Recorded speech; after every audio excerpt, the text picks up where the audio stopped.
Hola a todos, mi nombre es Dominga García y hoy en 30 Minutes Medicine vamos a realizar nuestro seminario sobre trastornos del calcio.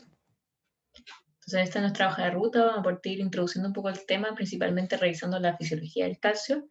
Vamos a definir de qué se tratan estos problemas, vamos a ver su epidemiología, su etiopatogenia, cuál es su presentación clínica, cómo lo diagnosticamos y finalmente cómo lo manejamos. Para terminar, vamos a revisar un caso clínico para ejemplificar un poco lo que vamos a conversar y para terminar vamos a ver nuestros take home points.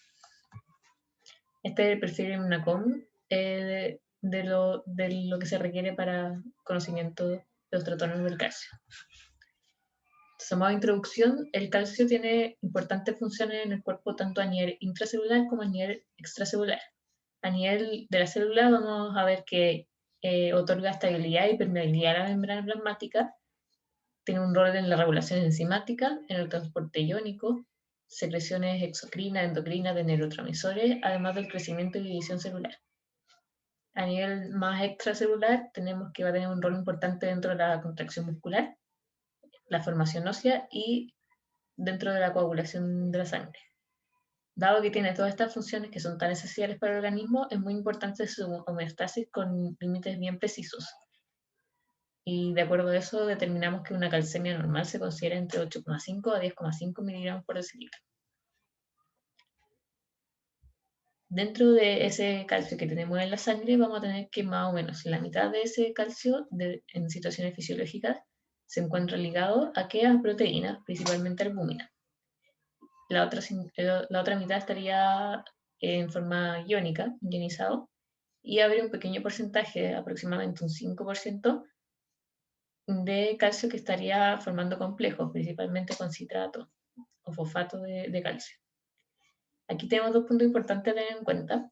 Por un lado es que a mayor pH, es decir, ambientes más ácidos, disminuye la cantidad de calcio iónico, ya que se favorece la unión a proteínas con albúmina, lo cual va a cambiar esta proporción de 50% con 50% y va a hacer que cambie la interpretación de la calcemia, por lo tanto del diagnóstico de hipo o hipercalcemia.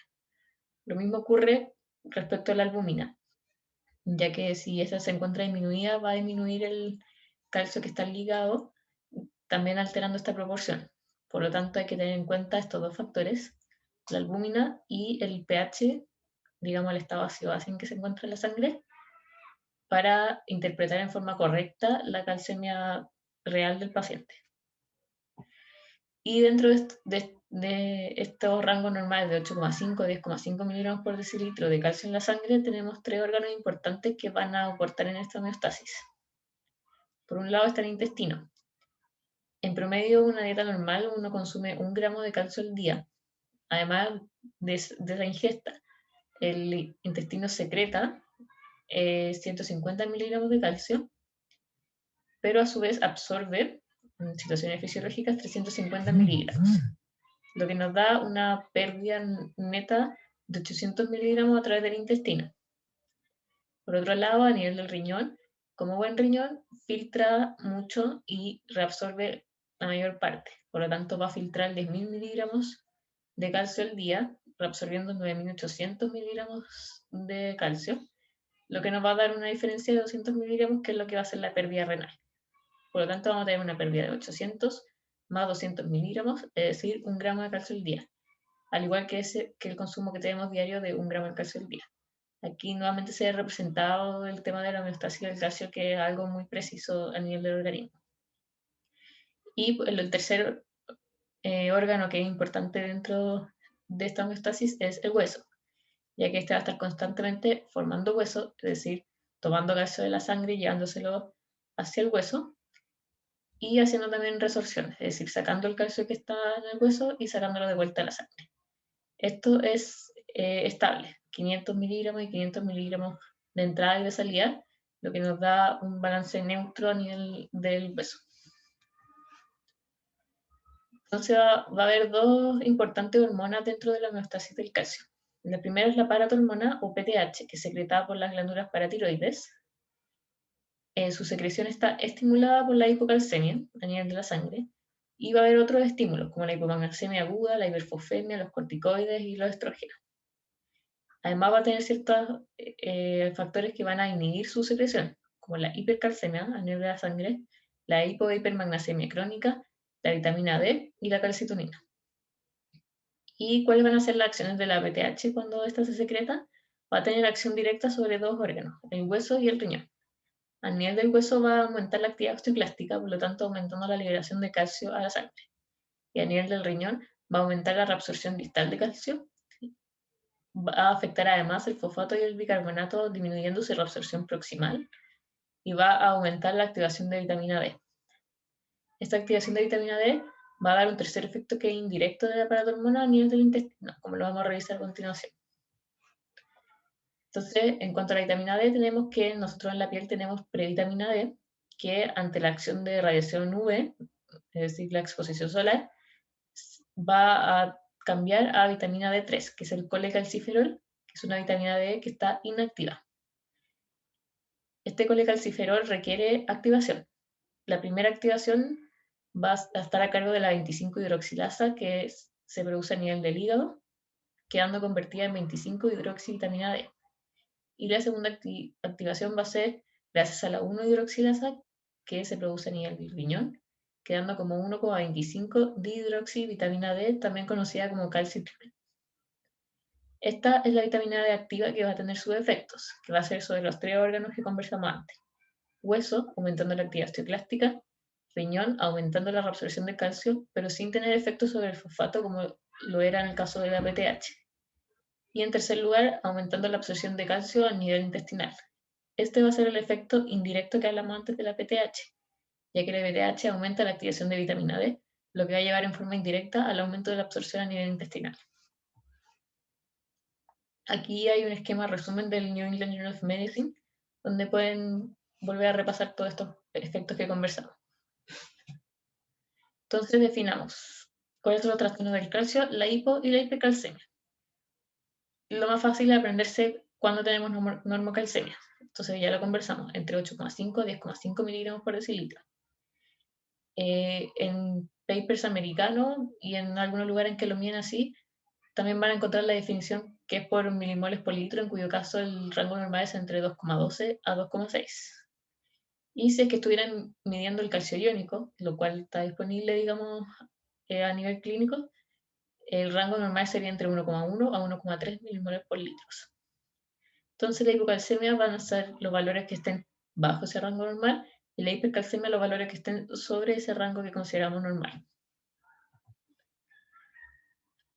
Ahora hablando un poco de la epidemiología, dentro de la hipocalcemia las causas más frecuentes son el hipoparatiroidismo postquirúrgico, después de una tiroidectomía en que se reseca también tejido paratiroideo, lo cual ocurre hasta en 22 cada 100.000 habitantes, es algo que es relativamente frecuente.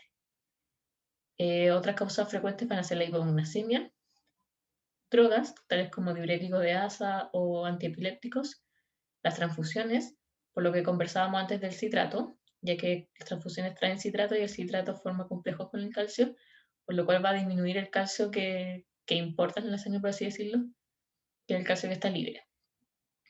Y también ante enfermedades agudas o postquirúrgicos. Se dice que hasta el 80-90% de los pacientes de UCI pueden tener hipocalcemia por este motivo. Y en cuanto a la hipercalcemia, tenemos que en el ambiente ambulatorio su principal causa va a ser el hiperparatiroidismo primario, llegando a representar el 90% de los casos. Esto es más frecuente aún en mayores de 65 años y mujeres. Dentro de las causas de hiperparatiroidismo primario, lo más frecuente lejos es el adenoma benigno, un 80-90% de los casos. En segundo lugar va a estar la hiperplasia, que también es una causa benigna, presente en un 10 a 15% de los casos, y solamente menos de un 1% va a ser por causa de un cáncer. A nivel de pacientes hospitalizados, la principal causa de hipercalcemia va a ser neoplasia. Tanto así que en ambientes como UCI esto aumenta aún más, hasta un 50% de los casos. Las neoplasias que más se asocian a la hipercalcemia en general son mieloma múltiple, mama, cáncer de pulmón y riñón. Y en estos pacientes la prevalencia de hipercalcemia puede llegar hasta un 2,7%. Entonces ahora vamos a revisar la etiopatogenia. Por un lado partimos con la hipocalcemia, Para tener el calcio bajo en la sangre tengo dos opciones. O está llegando poco calcio a la sangre, poco aporte, o estoy perdiendo mucho calcio desde la sangre hacia algún otro lugar. Entonces, por la parte del bajo aporte, dijimos que hay dos hormonas que importan dentro de la homeostasis del calcio, PTH y vitamina D, y la acción disminuida de cualquiera de estas va a llevar a una hipocalcemia. Por eso dentro de la PTH tenemos el hipoparatiroidismo, ya sea postquirúrgico, radioterapia, autoinmune, por alguna enfermedad infiltrativa, congénito o secundario a trastornos crónicos del magnesio, que pueden verse en pacientes OH crónicos. También puede existir una resistencia a la acción de la PTH, es decir, sus niveles están normales, pero es como si no estuviera, el cuerpo no responde. Eso es lo que se llama un pseudo hipoparatiroidismo, y también puede ocurrir en cierto nivel en la hipomagnesemia. En cuanto a la menor acción de la vitamina D, puede ser por un déficit de esta, lo cual puede ser nutricional, que eso ya sería el raquitismo, que es algo no tan frecuente hoy en día. Una disminución de la exposición solar, que eso sí ya es más frecuente hoy en día, por mala absorción o por un bypass gástrico, un daño hepático crónico terminal o por enfermedad renal crónica. Y la otra opción es que haya, de nuevo, que haya una resistencia a la acción de la vitamina D, que eso es lo que se llama un raquitismo dependiente de vitamina D, que existe el tipo 1 y tipo 2, lo cual no vamos a ahondar. La otra opción para tener una hipocalcemia es que estoy perdiendo mucho calcio desde la circulación. Esto puede ser porque se está depositando a nivel extravascular, como ocurre en el caso de hiperfosfatemia, en la pancreatitis aguda, en el síndrome del hueso hambriento y en las metástasis osteoblásticas.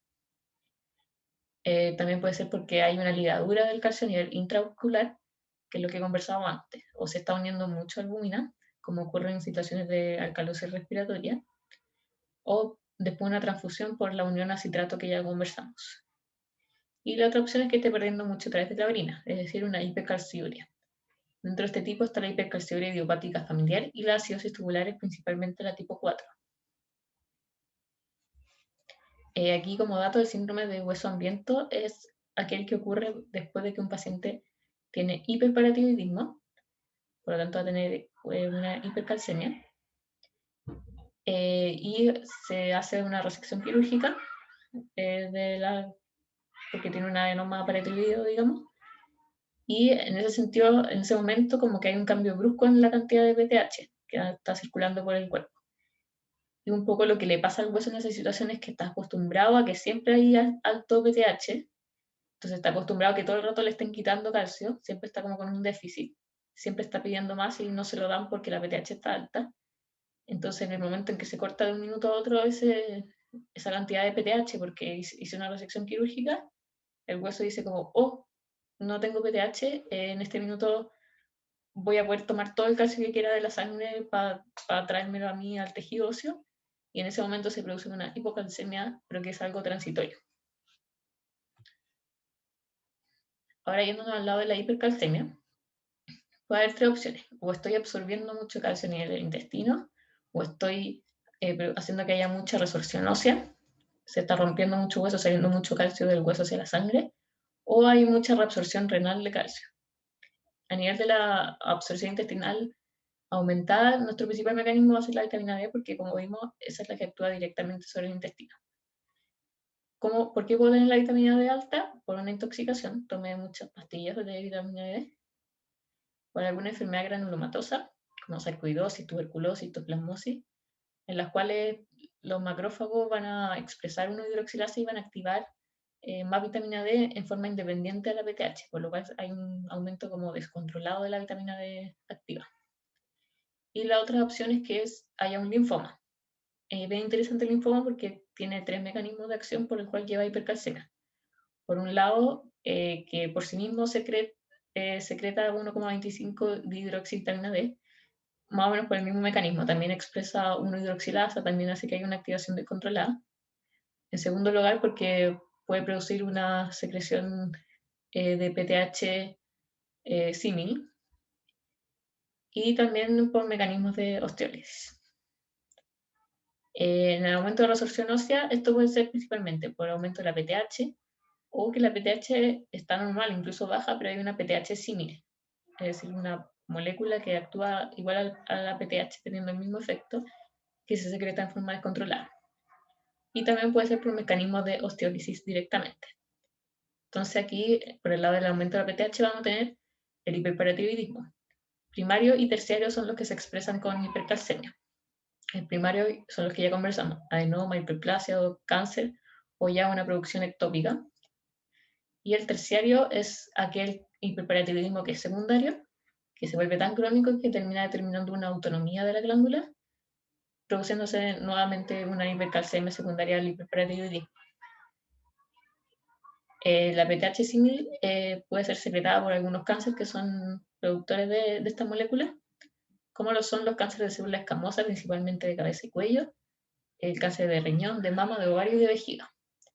La osteólisis puede ocurrir en distintos contextos, por ejemplo, un hipertiroidismo, por la presencia de metástasis óseas, por tumores que liberan factores activadores de osteoclastos, principalmente que son mieloma múltiple, leucemia y mama, por inmovilización prolongada o en niños por enfermedad de Paget.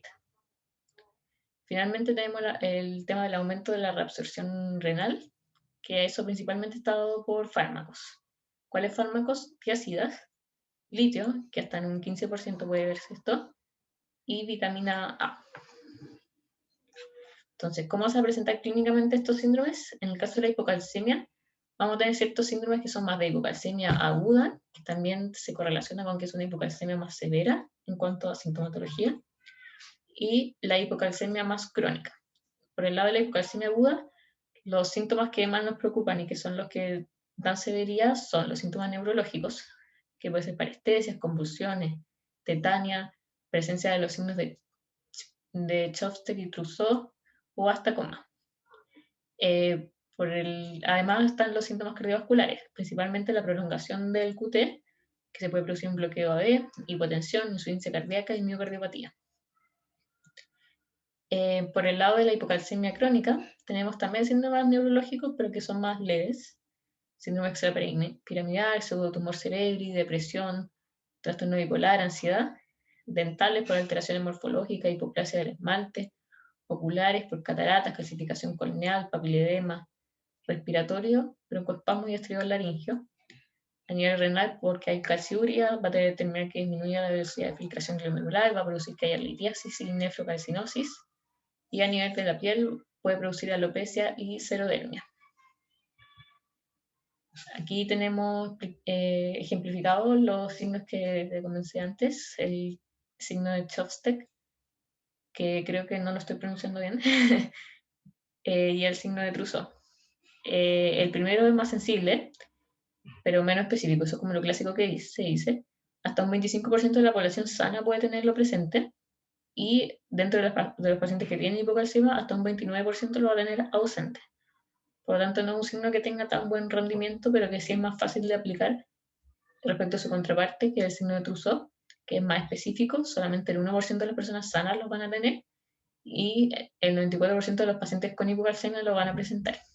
Como se ve ahí, se hace con un manguito de presión y que el paciente adopta esta contractura muscular que se llama como la mano de partero. Por el otro lado, la hipercalcemia también vamos a tener síntomas neurológicos, somnolencia, confusión, coma, psicosis, depresión, debilidad muscular. También vamos a tener efectos cardiovasculares como acortamiento del QT, arritmias, hipertensión. A nivel óseo se puede producir osteoporosis, fracturas, dolor óseo. A nivel gastrointestinal, constipación, anorexia, náuseas, dolor abdominal, úlceras pépticas, incluso pancreatitis. Y a nivel renal también va a haber una menor capacidad de concentrar la orina, va a haber poliuria, polidipsia, también va a disminuir la velocidad de filtración glomerular, habiendo también litiasis, calcinosis y pudiendo producirse deshidratación. Entonces, ¿cómo hacemos el diagnóstico de los trastornos del calcio? Primero que todo, repetir, por eso está ese signo como de repetición. En el fondo, no aparece un examen que tiene un calcio alterado, ya sea hipo o hipercalcemia, es súper importante repetirlo para asegurarse que realmente sea así. En segundo lugar, lo importante es el uso del calcio corregido. Como hablamos antes, los niveles de albúmina pueden alterar el nivel de calcio, ya que cambia la proporción de calcio que está ligado a la albúmina con el que está libre, es decir, en forma iónica. Por lo tanto, uno, según los niveles de albúmina, va a corregir el calcio. Esta corrección es útil en ciertos casos, pero hay ciertos casos en que el calcio corregido no nos va a servir. ¿Cuáles son esos casos? Los trastornos ácido-base, por lo que conversamos. Un ambiente básico también hace que aumente la unión a albúmina, entonces no nos va a servir una simple corrección que por número de, o sea, como por la cantidad de albúmina que hay. Lo mismo con la enfermedad renal crónica, alteraciones de la proteína plasmática y enfermedad aguda. En estos casos que le nombré, en que el calcio corregido puede ser poco útil para determinar la calcemia real del paciente, lo que se puede hacer es medir el calcio iónico en sangre.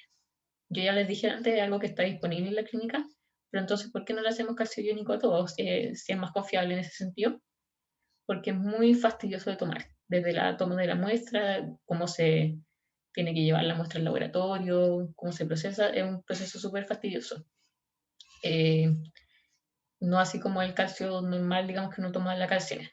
Por eso, idealmente en la práctica, guiarse por el calcio corregido, es decir, siempre que pidan calcio, pidan albúmina para poder hacer la corrección. Y en estos casos que nombré, en esos casos particulares, ya pedir el calcio iónico para poder hacer una determinación más real de la calcemia. Ahí les dejo la fórmula de cómo hacer la corrección del calcio. Entonces, hipocalcemia, ya lo dijimos, bajo 8,5, ahí están los rangos según los milimoles o según el calcio iónico. Se considera severa en general cuando está bajo 7,6, pero más que un valor específico, lo que más nos importa es la presencia de los síntomas severos, lo que conversamos principalmente neurológico y cardiovascular. Y también ahí uno puede hacer la diferenciación entre aguda versus crónica, ya que la aguda en general es más severa en presentación que la crónica. Por el lado de hipercalcemia lo tenemos sobre valores sobre 10,5 con los respectivos valores de milimole y calcio iónico. Se considera leve cuando está bajo 12 y en general se asocia a que el paciente está asintomático, tiene síntomas leves. Y severa cuando está mayor a 12, 13, esto varía en la literatura, como van a ver, sobre qué valor se determina, pero lo más importante es que hay presencia de síntomas severos, nuevamente lo que es neurológico, lo que es cardiovascular. Entonces, para el diagnóstico, tenemos una hipocalcemia confirmada. Repetí el examen, me volvió a salir bajo, lo corregí por albúmina, sé que tenía alguna de las situaciones que conversamos e hice pedí calcio iónico. Efectivamente tiene hipocalcemia. Hacemos una evaluación clínica, buscando si el paciente tiene factores de riesgo para hipocalcemia o déficit de vitamina D, lo que conversamos dentro de la etiopatogenia. Pedimos exámenes complementarios, principalmente fosfato, magnesio, función renal y PTH, y en forma más opcional, según caso a caso, amilasa, CK, y se podría pedir medir los niveles de 25 hidroxivitamina D. Principalmente aquí hacemos la división entre PTH baja y PTH alta. PTH baja, ok, es un hipoparatiroidismo o una hipoglucemia o efecto de alguna droga como el Cinacalcet, que es un calcimimético. En cambio, con PTH alta, cómo está el fosfato me puede ayudar a ver según las patologías que me guían por fosfato bajo o fosfato alto.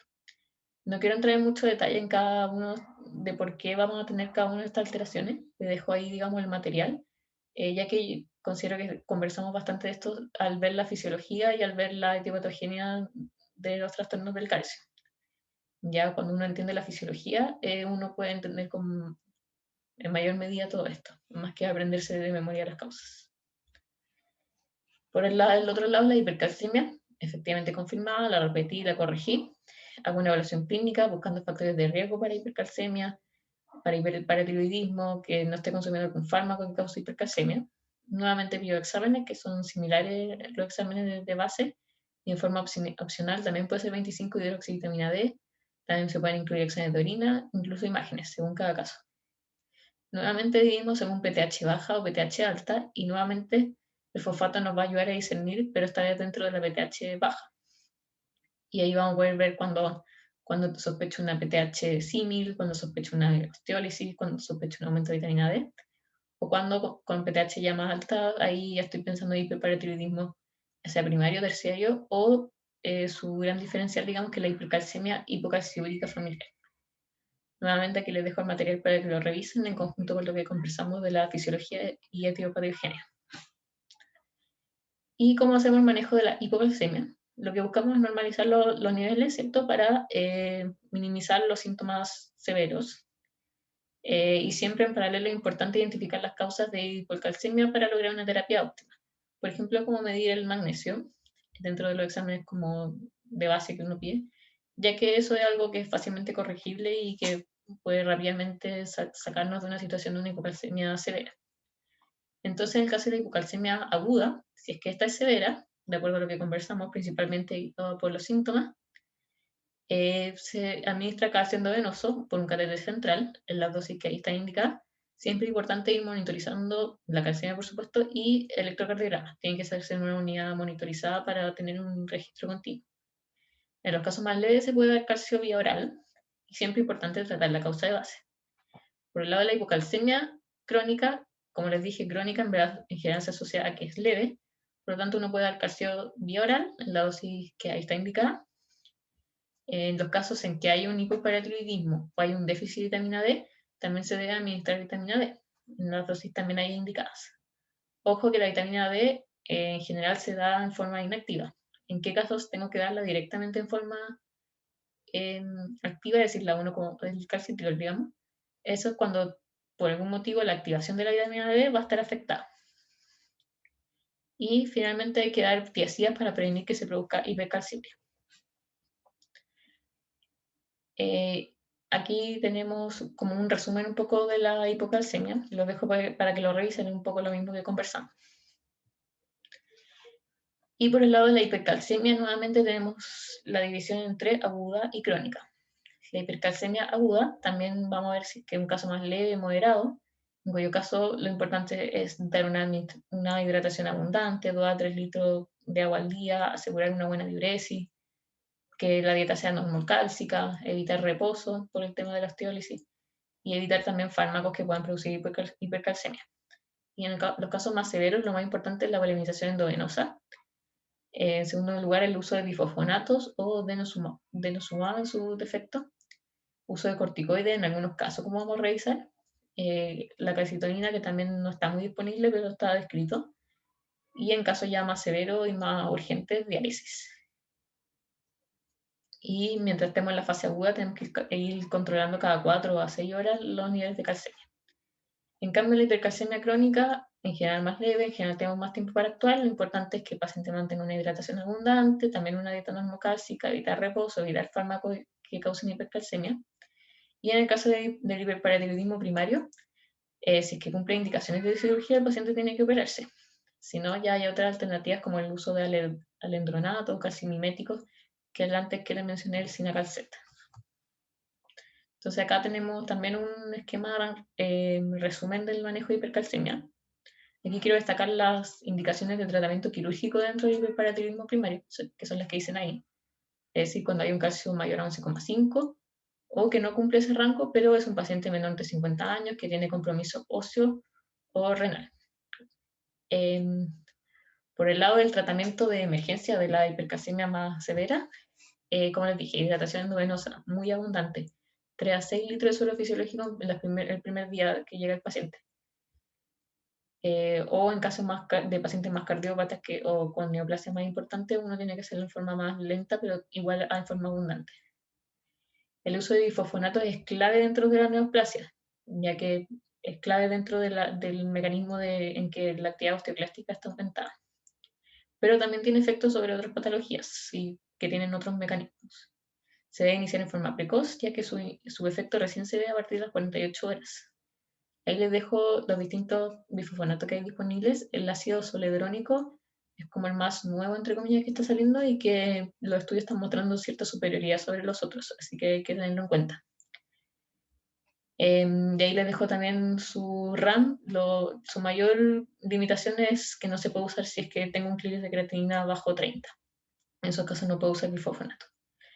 La calcitonina teóricamente es útil en cualquier etiología, tiene una disminución más o menos modesta del calcio, pero lo bueno es que actúa en forma rápida. Entonces se plantea como para usarlo mientras espero que se establezca ese efecto que se demora 48 horas de los bifosfonatos. Por lo mismo también tiene alta taquifilaxia, por lo cual más allá de las 48 horas es muy poco probable que realmente tenga efecto. Por eso esa es como su ventana de acción. Si es que no lo voy a usar en esa ventana, es mejor no usarla. Y es algo que en general está poco disponible en la práctica, pero igual es algo que se escribe, digamos, a nivel académico. Los corticoides tienen acción sobre los mecanismos que tienen que ver con el aumento de vitamina D. Por lo tanto, va a ser útil en las enfermedades granulomatosa, cuando tengo una intoxicación por vitamina D o cuando tengo alguna neoplasia hematológica, como un linfoma o un mieloma. Igual en la práctica, uno en general cuando llega el paciente con una hipercalcemia severa y estoy desesperado de que haga una arritmia, de que haga complicaciones neurológicas, y uno todavía no ha hecho todo el estudio para ver cuál es la causa de la hipercalcemia, en general uno en la práctica se lo da a todos, pero lo académico en esos casos que conversamos. Y ya se describen otros tratamientos, como el uso de diuréticos de asa, que clásicamente se describía dentro del tratamiento. Eso ya está totalmente sin evidencia. No está recomendado el uso de diuréticos de asa, ya que de hecho empeoran la hipercalcemia y hacen que el paciente deplete aún más su BEC. Por lo tanto, no hay que usar furosemida en el tratamiento de la hipercalcemia. El denosumab es un anticuerpo anti-RANKL, muy efectivo, incluso más que los bifosfonatos según algunos estudios. Y la ventaja que tiene sobre el bifosfonato es que sí se puede usar en falla renal con triglicéridos bajo 30. Por lo tanto, en ese nicho de pacientes puede ser muy útil, pero igual faltan aún más estudios para realmente tenerlo totalmente aceptado dentro de las guías. Diálisis, como conversamos, casos muy severos, y hay otras terapias que están en estudio, pero que falta todavía mucha evidencia para incluirlo dentro del manejo. Entonces, finalmente vamos a revisar este caso clínico. Un paciente llamado Javier, 74 años, es hipertenso y tiene una hernia del núcleo pulposo a nivel lumbar, por lo cual se encuentra en quimioterapia hace 4 meses. Como remedio solamente toma losartán, 50 miligramos cada 12 horas. Consulta en servicio de urgencia porque tuvo un episodio de lipotimia mientras estaba en su sesión de kine. Y el kine le midió la presión y constató que tenía una hipotensión ortostática. A la anamnesis dirigida refiere náuseas y poliuria de 1 semana de evolución. Y además de este lumbago de 5 meses de evolución, asociado a una baja de peso no cuantificada con apetito disminuido hace 3 meses. Dentro de sus signos vitales está normotenso con cierta tendencia a la hipotensión, y al medir la hipotensión ortostática efectivamente la tiene. Tampoco taquicárdico, está euneico, saturando 96% ambiental y con un hemoglucotés normal. Tiene un electrocardiograma que se encuentra en ritmo sinusal, regular, con una frecuencia de 100. Tiene un bloqueo completo de rama derecha, pero un QT corregido en 420, es decir, normal. No estamos en el caso de que se alteró el QT. Y no tiene signos de hipertrofia ni isquemia. El paciente está vigil, orientado, tiene piel y mucosas pálidas, tiene un leve edema de extremidades inferiores simétrico, y el resto del examen se encuentra sin hallazgos. Al examen de ingreso destaca más que nada una falla renal con una CREA en 1,85. Él se sabía que tenía un buen riñón de base, así que esto es agudo. Una LDH en 250, un calcio en 14,3, que al corregirlo por albúmina, que estaba en 2,7, quedaba en 15,3, es decir, una hipercalcemia severa. Fosfato en 3,4 con magnesio en 2,2. La albúmina en 2,7, como dijimos, pero con unas proteínas en 8,4. El paciente tiene una anemia con una hemoglobina en 7,7. Y dentro del hemograma también destacaba que tenía una VHS 104, con una PCR levemente aumentada en 28. La orina completa destacaba que tenía proteinuria, y se le hacen radiografías óseas también a este paciente que muestran lesiones osteolíticas. Entonces, ¿qué cosas destacan dentro de este examen? Bueno, ahí se las destaqué, pero dentro de los exámenes principalmente tenía falla renal, tenía una hipercalcemia severa. Si se fijan, tiene una albúmina en 2,7 con una proteína en 8,4, es decir, un gap proteico. Tiene una anemia, tiene una VHS sobre 100.